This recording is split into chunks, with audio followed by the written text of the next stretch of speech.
2017 সালে অনসং কাউন্টিতে একটা বাড়িতে আগুন লেগেছিল। বাবা মায়ের বাইরে ছিলেন। ফিরে এসে আগুন নেভাতে গিয়ে দেখেন এক সেট ছবি পুড়ে গেছে।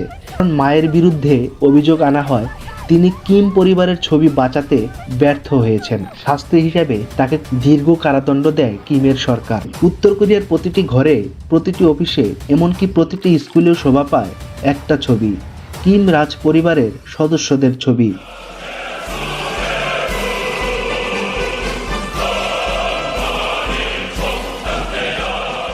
বিয়ে করার আগে, নতুন কোনো কাজ শুরু করার আগে, চাকরি পেলে আপনাকে যেতে হবে নেতার ভাস্কর্যের সামনে, মাথা নুইয়ে ফুল দিয়ে ছবি তুলে আশীর্বাদ নিতেই হবে। এটা নিছক প্রথা নয়, এটা একটা আইন। কেউ যদি এই নিয়ম এড়িয়ে চলে বা হেলাফেলা করে তাহলে সেই দম্পতির বিয়ে বাতিল হয়ে যাবে। উত্তর কোরিয়া আজও একটা রহস্যের নাম। বাইরে থেকে দেখলে মনে হয় শক্তিশালী এক জাতি, কিন্তু ভেতরে লুকিয়ে আছে 2,50,00,000-এরও অধিক মানুষের আর্তনাদ।